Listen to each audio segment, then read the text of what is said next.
Iran যুদ্ধের উত্তেজনা বাড়ছে, কিন্তু আর্মেনিয়ার কি সত্যিই এর প্রভাব পড়ছে? হ্যালো এভরিওয়ান, আর্মিয়া থেকে আমি রোমান রাব্বি। আজকে আমি আপনার সাথে একটি ভিন্ন বিষয় নিয়ে আলোচনা করব। সেটা হলো আর্মেনিয়া আর আমেরিকা ইসরায়েলের যুদ্ধের বিষয়টি নিয়ে। অনেকে আমাকে ইউটিউব এবং ফেসবুকে বা টিকটকে আমাকে কমেন্ট করতেছেন, প্রশ্ন করতেছেন যে আর্মেনিয়ার অবস্থা কী, আর্মেনিয়াতে কোনো প্রভাব পড়তেছে কি না। সো চলুন শুরু করা যাক, এই বিষয়টি নিয়ে আপনার সাথে আলোচনা করি।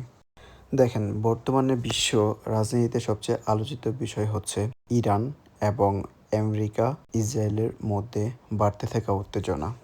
অনেক মানুষ আমাকে প্রশ্ন করতেছে এই পরিস্থিতির প্রভাব কি আর্মেনিয়াতে পড়তেছে কিনা, কারণ আর্মেনিয়ার দক্ষিণে রয়েছে ইরান। আজকের ভিডিওতে আমরা জানাবো আর্মেনিয়ার বর্তমান পরিস্থিতি, সীমান্তে কি হচ্ছে এবং সত্যি কি ইরান থেকে মানুষ আর্মেনিয়াতে আসতেছে কিনা। প্রথমেই একটু আর্মেনিয়ার অবস্থান সম্পর্কে জানি। দক্ষিণ ককেশাস অঞ্চলের ছোট কিন্তু গুরুত্বপূর্ণ একটি দেশ হলো আর্মেনিয়া। এর দক্ষিণ সীমান্ত সরাসরি যুক্ত রয়েছে আর্মেনিয়ার সাথে। এই সীমান্তের গুরুত্বপূর্ণ প্রবেশপথ হচ্ছে ম্যাগ্রি, আর এই আর্মেনিয়ার রাজধানী শহরটির নাম হলো ইরেভান। এই কারণেই আন্তর্জাতিক উত্তেজনা বাড়লে আর্মেনিয়ার পরিস্থিতি নিয়ে অনেকেই চিন্তিত হয়ে পড়ে। বর্তমানে আর্মেনিয়ার ভেতরের পরিস্থিতি মোটামুটি স্বাভাবিক রয়েছে। রাজধানী ইরেভানে মানুষের দৈনন্দিন জীবন স্বাভাবিকভাবেই চলতেছে। বিশেষ করে দোকানপাট, পরিবহন এবং সাধারণ কার্যক্রম এখনও বড় কোনো পরিবর্তন দেখা যায়নি। তবে আন্তর্জাতিক পরিস্থিতির কারণে সরকার ও নিরাপত্তা বাহিনী সীমান্ত এলাকায় নজরদারি বাড়িয়ে দিয়েছে।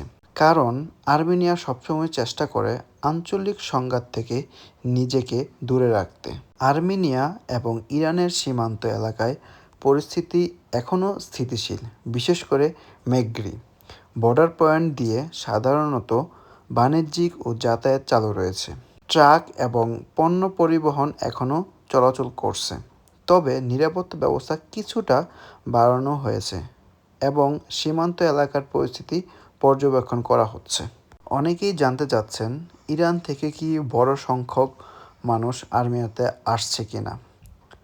বর্তমান তথ্য অনুযায়ী সীমান্ত দিয়ে স্বাভাবিকভাবেই মানুষ আসা যাওয়া করছে, তবে এখনও বড় আকারের শরণার্থী ঢোকার মতো পরিস্থিতি তৈরি হয়নি।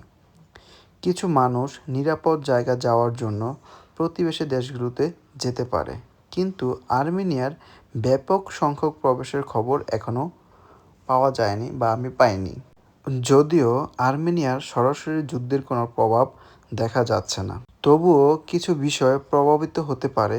যেমন ধরেন, প্রথমত আর্মেনিয়ার অনেক বাণিজ্য ইরানের মাধ্যমে হয়।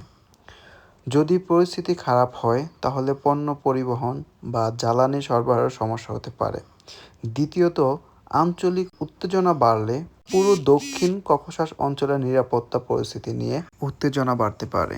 সব কিছু মিলিয়ে বলা যায় বর্তমানে আর্মেনিয়ার ভেতরের পরিস্থিতি স্বাভাবিক রয়েছে। ইরান আমেরিকা উত্তেজনা থাকলেও এর সরাসরি প্রভাব এখনও আর্মেনিয়াতে পড়েনি।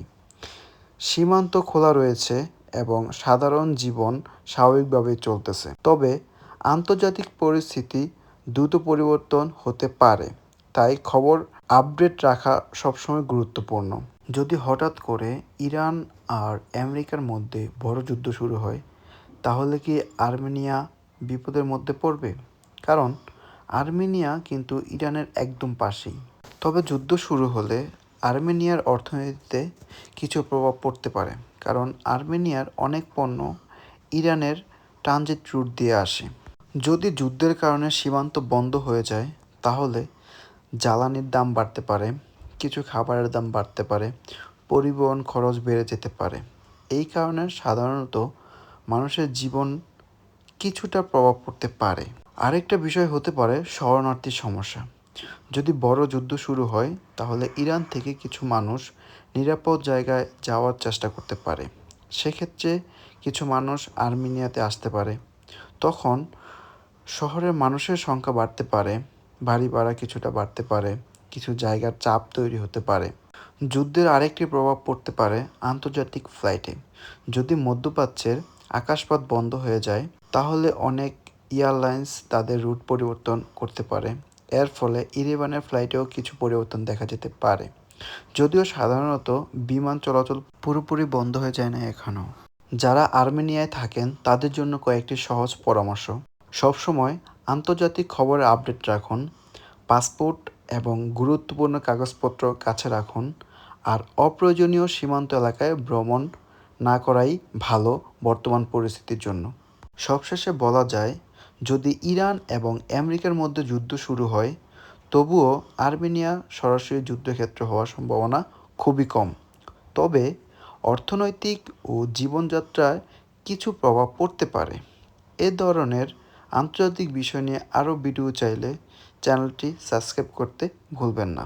আমি চেষ্টা করব আপনাদেরকে প্রতিনিয়ত এই আপডেটগুলো দেওয়ার জন্য, এবং যারা আর্মেনিয়াতে আছেন এবং মধ্যপ্রাচ্যে আছেন বা বিশেষ করে আর্মেনিয়াতে যারা আছেন তারা একটু সেফলি থাকার জন্য, সব দিক দিয়ে একটু চোখ কান খোলা রাখার জন্য, আর আপনাদের প্রয়োজনীয় যে ডকুমেন্টগুলো আছে এই ডকুমেন্টগুলো আপনাদের সাথে রাখার জন্য। কোনো বিষয় নিয়ে আপনারা কোনো ধরনের গুজব ছড়াবেন না, সব কিছুই আপনাদের নিয়ন্ত্রণের ভিতরে রাখুন। ভালো থাকেন, সুস্থ থাকেন, দেখা হবে নতুন কোনো জায়গায় নতুন কোনো ভিডিও নিয়ে। আল্লাহ হাফেজ।